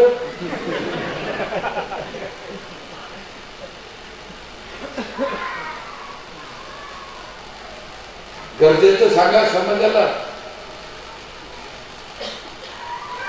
त्या वर्षी शिर्डी संस्थांच्या शिवला फोन केला मी पावसाळ्यात. म्हणलं साहेब एक काम करा, शिर्डीत पावसाळ्यात जे लोक येते दर्शनाला त्यांना शाही प्रसाद म्हणून एक रोप द्या. ते टाकळकर साहेब येते पण इथं होते आपल्याला. ते म्हणजे आम्हाला कोणी म्हणलं नाही ना, आम्हाला सुचलं नाही म्हणे. त्या वर्षी कोण टाकतो म्हणे. म्हणलं त्या वाटले नाही या वर्षी. लोकांना डोक्यावर गेले, डोक्यावर. आणि त्यांनी मला सांगितलं ते नाही म्हणजे भास्कर दादा आमच्या विषयी लोक बोलते तुम्हाला सांगू. म्हणलं सांगा. म्हणजे साईबाबांना जो नियम लागला होता त्यांच्या हाताने, त्या लिंबाच्या लिंबोळ्यापासून तयार केलेले लिंबाचे रोप आहे. अरे म्हणलं नाचत नाही, नाचत.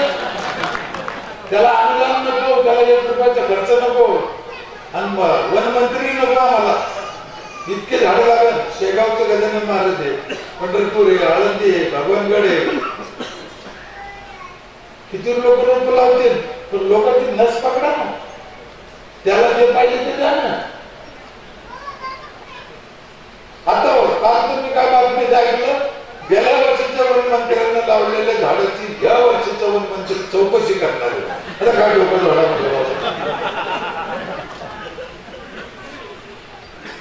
कधी कधी बोलू नाही पण जीव काढते येतो भाऊ. त्यानं लावले नसेल म्हणून वर्ष वाया गेले असेल कदाचित, असं धरून चालू. आणि यांना चौकशीतच 5 वर्ष घालून टाकणे मोकळे. असंच नाही का? काय होणार त्यांना? आपल्याला त्याची बाजू घ्यायची नाही, यांची नाही. यांना काय होणार आहे? किंवा आतापर्यंत कोणाकोणाची चौकशी होऊन कोणाकोणाला काय झालं? कशासाठी एकमेकांच्या दुश्मनावर वाद करायचा? नाही करायचं ना, काय गरज नाही. म्हणून वापरलेलं पाणी जमिनीत जिरवा, फळाचे झाडं लावा. फळाचे म्हणतो मी, आमच्या लहानपणी आम्ही फुकट फळं खायचो रस्त्याला.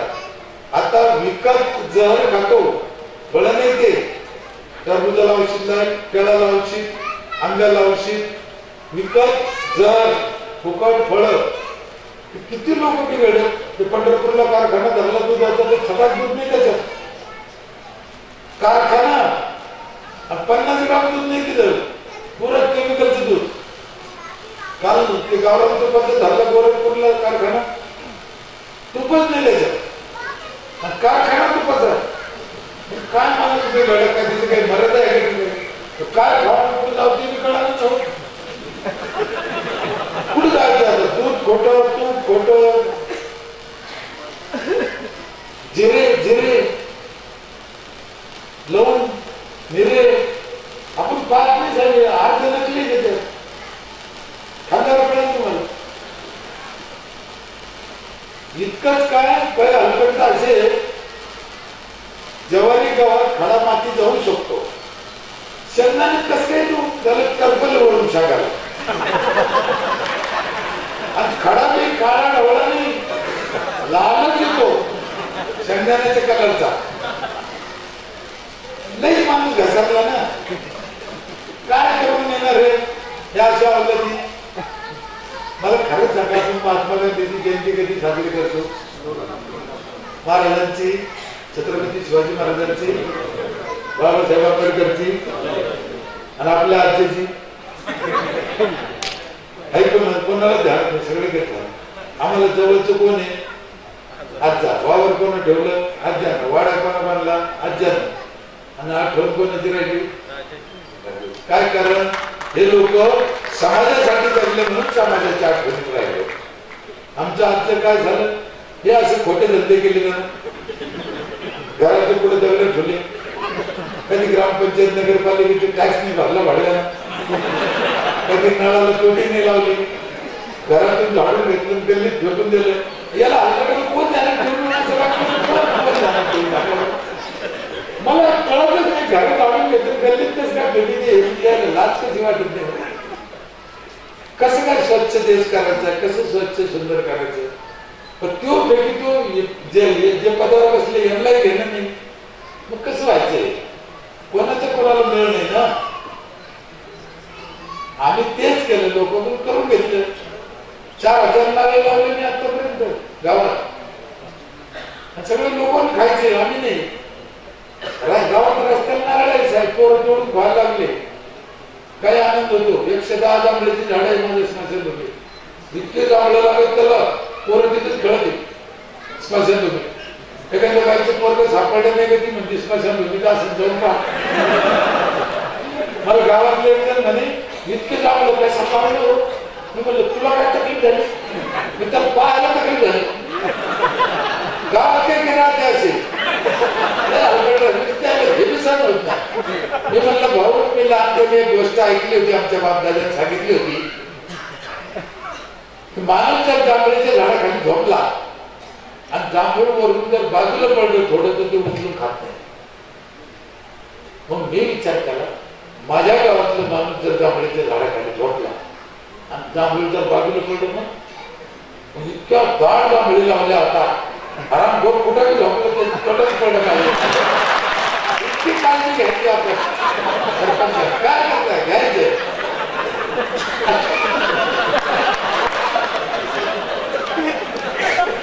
काळजी घ्यायची आपण. त्यावर्षी 400 लिंबूने लावले. किती लिंब यायचे नव्हत्याला? शिवरस्त्याला नारळ लावले. लोकांना सांगितलं नारळ आम्ही आणले पण तुम्हाला ठेवून द्या. तुम्ही त्याचा वाढवा तुम्हालाच खा. लहान झाड आहे. आमच्या गावात एका माणसाने एक झाड लावलं. एका माणसाने एक झाड लावलं. प्रतिभाताईचे पुरस्कार मिळाला 15 लाखाचा. पाठीवर हात टाकला प्रतिभाताईने. लय चांगले केलं ना. काल आम्हाला काय शिकवलं?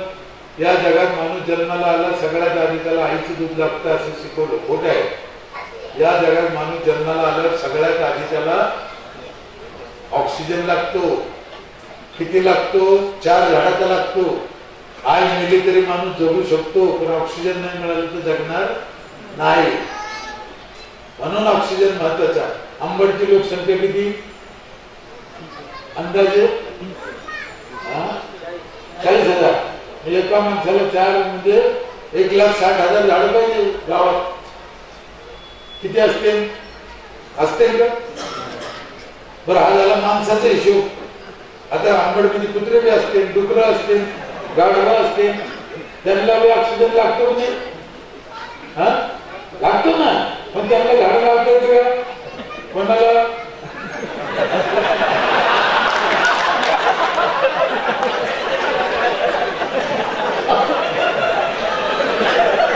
कोणाला लावता येत नाही? आम्हाला कळत नाही का? कळत करत नाही. म्हणून करा. आमचे हात जोडून विनंती करा. काय त्याचं तापमान? माझं शिडको आमच्या तिकडे एक शिडको म्हणून आहे. तिथे 5-6 पोरं आहे. त्यांनी 13,000 झाडं लावले साहेब सरकारी जागेवर रस्त्याला. 13,000 पाणी घालते. होऊ शकतं ना. हो काय झालं आम्हाला नाही करायला इथं. यांना बी माझी विनंती आहे तुमच्या ग्रुपला, या वर्षी जून पासून ते बी चालू करा. काय चालू करायचं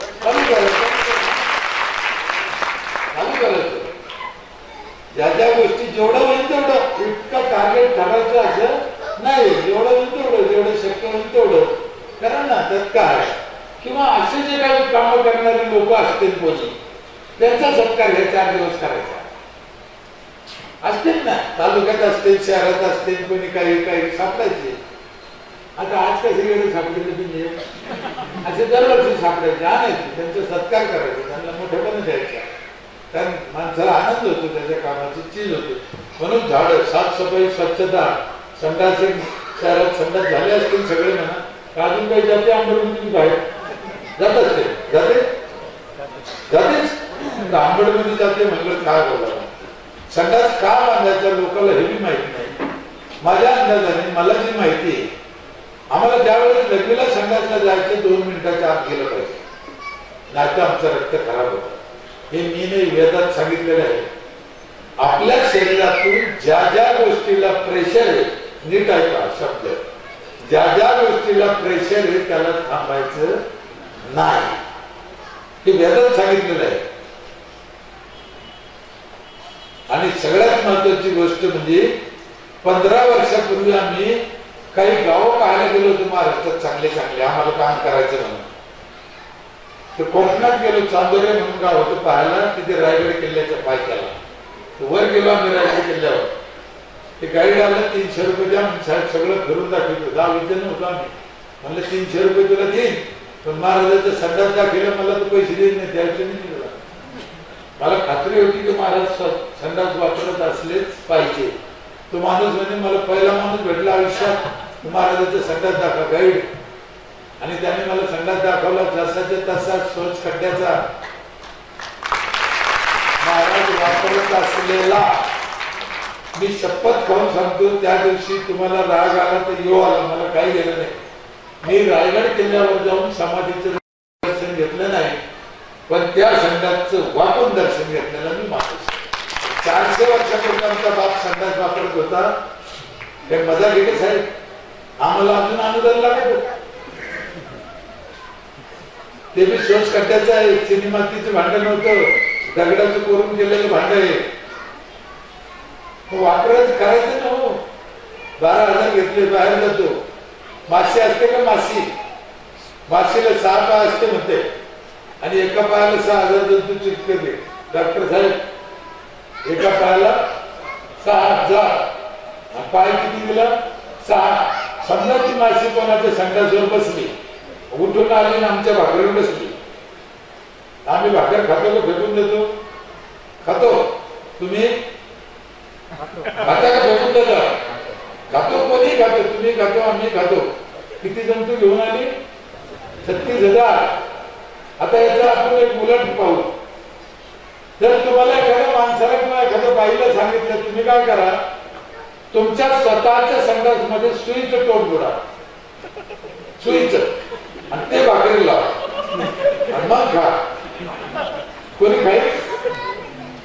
नाही खा.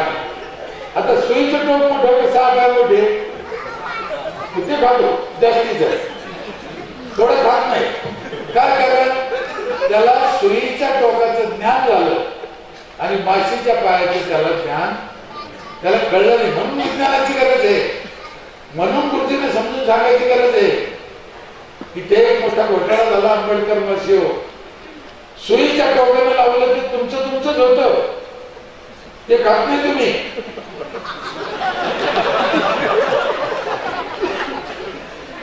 कोणाचा कोणाचं राष्ट्रवादीचं आहे का भाजपचं आहे काय माहिती. इकडं मोठी एकामेकाला पाण्यात पाहते, माशीने काय झेंडा थोडी निवड केला. त्याचा आणखीन एक कळत झाला. काही हलकट गोष्टींना आम्हाला काय शिकवलं माहितीये. मला एकदा खुर्चीवर चढलं मुलं काय शिकवलं आम्हाला त्या गुरुजींना? ती माशी आली, भाजीत पडली, चहात पडली, दुधात पडली, मेली, शुद्ध करायला काय सांगितलं? जलपाणी टाकायला भूताना आला पाहिजे. कसं काय म्हणून जलपाणी टाकलं?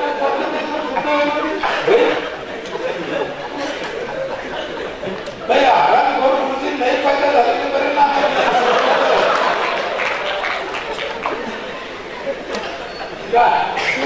काय त्याला सांग. म्हणून आमच्या गावात आम्ही थोडं प्रथा बदलायचा प्रयत्न करत. माझी आई वारली गेल्या वर्षी, 105 वर्षाची होती. ते राग असते ना आई वारल्यावर, माणूस वारलं, जाळलं, तिसऱ्या दिवशी पुढे म्हणून टाकतो आपण पाण्यात, गंगा पैठणला. मी नाही नेलं. 105 वर्षाची आई वारकरी होती, उपजत 18 घंटे रामकृष्ण हरी म्हणत होती, पण गंगात नाही नेली. तिथेच 5 खड्डे केले. त्या 5 खड्ड्यात ती राग टाकली. 2-3 हजार लोक होते पाहायला, आणि 5 झाडं लावले. तिथे दर्शन घेतलं आईचं.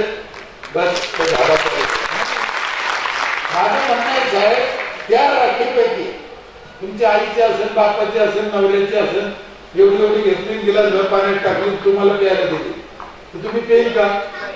नाही. मग लोकांच्या पाण्यात पोत भरकस का टाकलं? अशा काही गोष्टींचं ज्ञान व्हावं, बोध व्हावं, पुढं आपल्याला कामं यावं, याच्यासाठी व्याख्यान मला आहे. हे आयोजक काय मूर्ख नाही. समाजाला दिशा गेली पाहिजे ना. तुला तरी काय शब्द जाईल, तुला काय माहिती मिळत माहित नाही ना, होऊ शकतं. म्हणून अशाच्या काही गोष्टी कोणी असं म्हणत की बा पहिले आमचे बापदादे पाण्यात टाकीत होते ते मूर्ख होते का? मूर्ख नव्हते. तो काळ वेगळा होता, त्या काळाची गरज वेगळी होती. त्यावेळेस माणसं भीत होते, नीट समजून घ्या. त्या राखीला घाबरत होते, हात लावायला घाबरत होते. मग ते घाबरणारं गुरुजीकडे गेलं. गुरुजीला म्हणे मी याचं काय करू? गुरुजी म्हणे गंगात टाकून ती आंघोळ करत होय मोकळा. नीट समजून घ्या. अजून एक महत्वाची गोष्ट, त्या काळात गंगा वाहत होती, दोन्ही धड्या समुद्रात जात होती. आता जाती का? नाही. तिचं डबकं झालं ना आता. मग काळ बदला ना. तुम्ही निसर्गाची छेडछाड केली, गंगा अडली. काळ बदलला, प्रथा बदला. प्रथा का बदलायच्या? आता प्रथा बदलायला गेल्या तर काही शान उठवली, पण प्रथा का बदलल्या घडवेल याचा मी विचार कर ना. आम्ही जर निसर्गाची छेडछाड केली तर आम्हाला प्रथा बदलावच लागत. पहिल्या दिवशी नवरी घरात येते, गृहप्रवेश करते. नवरी काय करते? काही परिहो नवरी काय करते गृहप्रवेश करताना? बाप बोलत देते, हे का पोरी सापडा. कोण बोलत देते? बोलत नाही. मला माहित नाही, याला माहित नाही. लहान लहान पोरीला माहिती आहे की ठोकरा लागतं ते. आणि बरोबर प्लाटून पाहिजे तू शिकायचं ठोकरा ठाकरीचं. चांगली अपेक्षा करायची. साहेब सत्य घटना आहे. कोण्या बाईला विचारायचं का ठोकरला बोलले, माग काऊन बोललं? मला माहित नाही काऊन बोललं. मागची न बोललं म्हणून पुढची न बोललं, काय घेणं निघते ना. मला काही त्याचा राग नाही. आम्ही आता 2-4 पोराला काही प्रथा चालू करायला लावल्या, केल्या 2-4 जणांनी. लग्नाच्या दिवशी नवरदेव नवरीनं दरवाज्यात पहिल्या दिवशी झाड लावायचं, मग घरात जायचं. चालू झालं, लावले लोक. एक जण जेवण दिलं होतं त्याचं. काय अडचणी? नवरीने झाड लावलं पाहिजे, ते झाड मोडल, त्याला अनुदान लागल नाही. एका म्हातारीने चिडचिड केली होती म्हणून पहिल्या दिवशी खड्डा करते नवरी, झाड लावते, हल्दीचा. तिला शंका आली की हे काम मी आज सांगितलं असेल, ह्याचे धंदे मलाच येते. मी म्हणलं हा आधी असे धंदे मलाच येते, पण ही नवीन प्रथा निघाली. म्हणलं आता काय प्रथा आहे म्हणे? मी म्हणलं पहिल्या दिवशी नवरदेव नवरीनं झाड लावलं तर लेकरू बाळ जगत, आता जगतच नाही. असं आहे का म्हणे? म्हातारी माती रोटू लागली, चांगलं आहे. कारण लोकांना अशा पद्धतीची झालं ना, त्याला काय होतं भीती. आणि अशा कारणातूनच प्रथा पडलेली आहे, लक्षात ठेवा. कारण त्या समाजाला ती भाषा कळत नसेल तर त्याला वेगळ्या भाषेत सांगावं लागतं. नाही तर कोणाकोणाला फसिलं नाही. ते व्हॉट्सअपला भले येतो आम्हाला बा म्हणलो पण भजिले बा म्हणलो पण भजिले काय भजिलो काय भजिले ते ना काही नाही मला कधी त्या पण भजिल नाही तेच काय भजिले तुम्ही घर बांधलं 25 लाख तुम्ही गेले त्याला विचारलं मी घरात राहिलं किती लोक ते म्हणजे 17 तारखेला 4 वाजता मी 200 रुपये त्याचं काय चुकलं होतं तुम्हाला अक्कल नाही म्हणतच नाही त्याने त्याच्या कामाचे 200 रुपये घेतले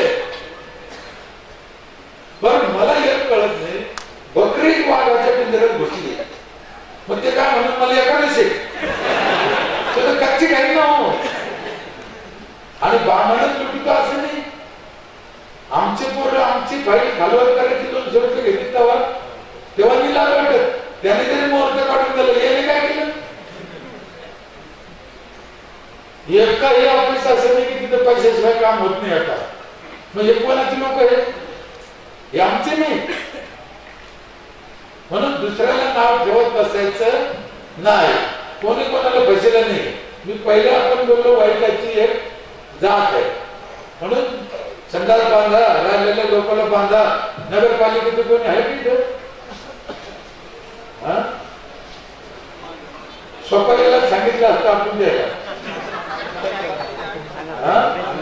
तुम्ही सांगता एका दिवसात एक माणूस बाहेर सरकारला जात नाही साहेब बंद म्हणजे बंद आम्ही त्या काळात केले वेगवेगळे प्रयोग केले मला ते एवढं टाइम नाही सांगायला आठवून घ्यायचंय लय प्रयोग केले आम्ही तेव्हा झालं आता विज्ञान आहे सोपा प्रयोग सांगतो ते 1.25 लाख रुपये खर्च करायचे फक्त 14-20 आयोगातून करा नगरपालिकेने करा एक माणूस जात नाही बाहेर आता ते नवीन लग्नात कॅमेरा आला पाहिजे वरून काय नाव ड्रोन घ्यायचं ड्रोन रोज सकाळी 5:30-6 ला सोडायचं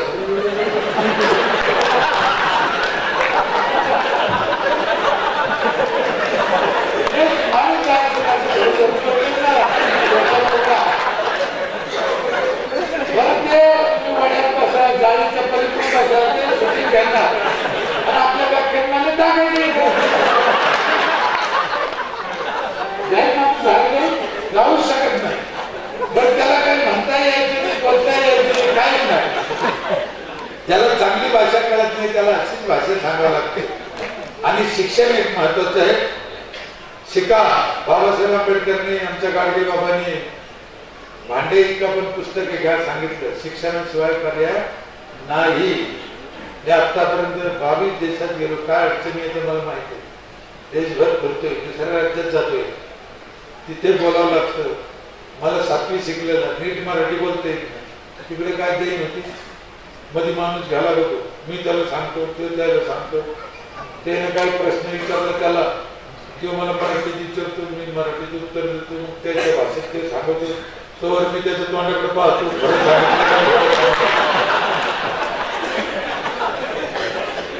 बरं आम्ही अंडी झालो आम्ही आळशी झालो होऊ शकतं माणसाने केलं तर होऊ शकतं संभाजी महाराजांना किती भाषा येत होते म्हणजे 14 कधी 400 वर्षापूर्वी आम्हाला कष्ट करायचे नाही ना फुकट पाहिजे त्याने आपला देश मागे चालला ना आपला विकास होईना नाही तर मानवात एवढी ताकद आहे आमच्या संतांनी जुन्या लोकांनी सांगितलेलं आहे करणे अशी करायचं नर का नारायण बनवू शकतो मेहनत आम्ही करीत नाही आम्हाला संतांनी सांगितले कामामध्ये काम तुम्ही म्हणा राम राम रिकाम बसून राम राम म्हणायला सांगितलं नाही हे ढबऱ्या खोट्याचे लोक सांगते ना रिकाम राम राम 100% खोटे यांना ठोकून काढलं पाहिजे बहिणाबाई चौधरीने सांगितलं ज्याच्या हाताला भेटते त्याला देव भेटे सावता महाराजांनी सांगितलं कांदा मुळा भाजी अवघी विठाबाई माझी सतत माझा देव आहे माझ्या कामात माझा देव आहे आणि माझी तुम्हाला शपथ घालून विनंती आहे जे तुमच्या नशिबाला काम आलं असेल तिथंच राहा येड्यांनी करायचं नाही त्याच कामात मन लावा तिथंच तुम्हाला एक दिवस देव भेटेल दुसरीकडे भेटायचा नाही उदाहरण घ्या सिंधुताई सपकाळ आहे सत्यपाल महाराज आहे निवृत्ती महाराज आहे काय यांनी यांचे काम नीट केले अख्खा महाराष्ट्र डोक्यात घेऊन राहिलं त्याला का बरं म्हणून ज्ञानेश्वर महाराजांनी तेव्हा सांगितलं आम्हाला ठाईच बैसोनी करा एकचित्त आवडी आनंद आळावा अभंगाचे अर्थ कळले नाही, सांगणाऱ्यांना दुसरंच सांगून दिलं काहीतरी. तेव्हा का त्यात सांगितलं मी तू पण जाऊ दे तुझी एकची घोंगडे पांघरू हरी जाती देता मिटीला. सगळ्या जातीच्या संताला मान दिला पंढरपूरच्या विठ्ठल रुक्मिणीपाशी. शोभोबा दलित नरहरी सोनार सावता माळी गोरा कुंभार सजन मुस्लिम सजन कसे मदालाचा वेशा यांना संतांच्या ठिकाणी मान दिला. आम्ही काऊन निराळी करतो, आम्ही काऊन याला त्याला नाव ठेवतो? कारण आम्हाला ना वारकरी कळला नाही, ना परमार्थ कळला नाही, गाथा कळला नाही. फक्त याला त्याला नाव द्यायचं, याला त्याला नाव ठेवायचं आणि ते चुल्या करायच्या. आणि टिचकुल्या करणारे हे दर गावात असते, दर जगात असते. त्याच्यामुळे तुम्ही काही दूध बाळगायचं नाही. असू द्या, आम्हाला ते बी सांगितलं जगाचे घर असा विषय त्यांना काय घ्यायचं. ते रात्री एक जात आहे ते न करता आपण एकमेकाला समजून घ्या. दरवर्षी चांगला कार्यक्रम झाला, पुढच्या वर्षी तुमची आणखीन प्रगती व्हा. सगळ्याला समजून घ्यायचा हा तुमचा जो प्रोग्राम आहे. मला मूड आला म्हणून 1-2 मिनिटं वाढवून देतो. समजून घ्यायचा जो विषय आहे ना माझ्या जीवनातला, मी एक सांगत होते वेळेस सांगितलं, तुम्हाला सांगून टाकतो. समजून कसे घ्यायचं एकमेकाला. मी 7वी शिकलेला, माझी बायको माझ्यापेक्षा 7 वर्गाने माझं म्हटलं. काहीच कळत नव्हतं, भोळी एकदम भोळी. किती भोळी, तिच्यासारखी भोळी तीच. तिला चालण कळत नव्हतं, माचीस कळत नव्हती, फोन कळत नव्हतं, स्वयंपाक येत नव्हतं. सत्य घटना. 13वे वर्ष लग्न, काहीच कळत नव्हतं. आमच्या भावाने आईनं आम्ही शिकून मग नंतर जरा 20-25 वर्षाची बात थोडी बरी झाली. आता आम्हाला शिकली ती असं नाही असं करा. 25-30 वर्षापूर्वी आमच्याकडे स्वाध्याय परिवार चालतो. ते लोक आले होते काही स्वाध्याय परिवारचे गावात. त्यांनी चांगली सुरुवात केलेली आमच्या इथे. त्यांची पण मदत झाली कामाला. ते ताई आल्या, मी सगळ्या पंथात जातो म्हणलं. ती ताई म्हणे आज कार्यक्रम आहे म्हणे स्वाध्याय परिवारच्या, संध्याकाळी या मंदिरापासून. मी म्हणलं येत ताई, मी घरीच आज जोडीने या. आता आधी म्हणलो घरीच आहे आणि मग नंतर गुंतलं नाही पण मंदिराला. मग म्हणलं बाबा जोडीने येईल. पहिली बार बायकोने घेऊन गेलो मी आयुष्यात गावात. ते गावात नाही आले वस्तू नव्हती. गेलो घेऊन ऐकू तिथं आपलं येऊ घातलं. तिथे गेले लोक जमा झाले नव्हते. ती ताई म्हणजे लोक जमा होत तर थोडा उशीर आहे, तोपर्यंत आपण एक खेळ खेळू. आता काय खेळ खेळत लोक खेळा, काय खेळ आहे म्हणजे जोडी जोडीचे खेळ. आणि जोडी जोडीचे खेळ म्हणलं मग तर मला घाम फुटला. आपला जोडीदार हे असा, आपण सरपंच पहिली बार गावात नेलं. गावातल्या लोकांना ती कशी माहित नव्हतं, पण आता पुऱ्या गावात घर उघडं पडत नाही. ते काय करा म्हणलं, तर तिथून सुटका बी नाही. ती ताई म्हणून तुम्हाला खेळ समजून सांगितले काय खेळायचं. म्हणलं एवढं तरी बरं छान समजून. त्या ताईने खेळ मला समजून सांगितलं. माझ्या मुलीची शपथ खाऊन सांगतो, ही सत्य घटना आहे, भरोसा ठेवा, काय जीवनात मजा असते. मग त्या ताईने काय केलं, 18 जोड्या होतो आम्ही. महिला एका बाजूने बसवल्या, पुरुष एका बाजूने बसवले. महिलेला लक्ष्मी म्हणायचे, पुरुषाला नारायण. लक्ष्मी नारायण. तो खेळ असा होता. ते म्हणजे महिलाला 3-3 प्रश्न विचारू का, प्रत्येक महिलाला लिहून घेऊ, तिने काय उत्तर देऊ, कानात उत्तर द्यायचे. तेव्हा तोच प्रश्न तिच्या नवऱ्याला विचारायचा, त्यानं उत्तर द्यायचं. जे उत्तर हिनं दिलं तेच त्यानं दिलं तर मार्क पडत होते, नाही ते नाही. खेळ कळला. तेच उत्तर चूक असो बरोबर असो घेणं नव्हतं. जे बाईनं उत्तर दिलं तेच नवऱ्याने द्यायला पाहिजे, तर मार्क पडत. उत्तर खरं असो खोटं असो. उदाहरणार्थ बाईला विचारलं आपल्या देशाचे पंतप्रधान कोण, बाईने सांगितलं उद्धव साहेब. काय सांगितलं? उद्धव साहेब. माणसाला विचारलं जाऊ आपल्या देशाचे पंतप्रधान कोण, तिच्या नवऱ्याला विचारलं, त्याने सांगितलं नरेंद्र मोदी साहेब. उत्तर चुकलं. दोघांना सांगितलं लालू प्रसाद यादव. उत्तर बरोबर खेळ कळला. दोघांचं उत्तर सारखं आलं पाहिजे, बस एवढंच खेळ होतं. अरे बाप म्हणलं हे तर महागोष्ट आवडलं. मग सगळ्या बायाला प्रश्न विचारले, माझ्या बायकोला विचारलं. तिने तिच्या परीने उत्तर देऊन टाकले 3ही प्रश्नाचे. आमच्यावर माणसावर पारी आली. जे माझ्या बायकोला विचारले तेच मला विचारले. त्याच्यातला पहिला प्रश्न असा होता, तुमच्या चौथ्या मुलीची जन्मतारीख काय? मला मुली असल्यामुळं तेच विचारलं. मला माहित होतं माझ्या त्या मुलीची जन्मतारीख 1/1/88. किती? आता सांगायचं पण खेळाचं नियम काय सारखा आलं पाहिजे ना. आता म्हणलं ह्या माऊलीनं काय घोळ करून ठेवलं, काय उत्तर मला माहित आहे, सांगायची हिंमत होईल ना. एक नीट लक्षात घ्या, म्हणजे जानेवारी महिना 1 तारीख 28 जानेवारी महिना म्हणजे पौष महिना. म्हणलं ही जर म्हणली असली पुसाच्या महिन्यात झाली, झाला का गोड? उत्तर चुकलं ते. किंवा ही जर म्हणली संक्रांतीच्या आधी 15 दिवसांनी झाली, मग आपल्याला तारीख सांगून का होईल? मला काय सांगितलं असं मी ना आता बेटा ताण झाला ना. मी विचार केला डॉक्टर साहेब हे खंडे सर होते ना, कुठे बसले, काय उत्तर दिलं मी माहितीये. मी विचार करून उत्तर दिलं. मी म्हणलं मला काय माहित नाही भाऊ. 10 पैकी 10 पडले ना.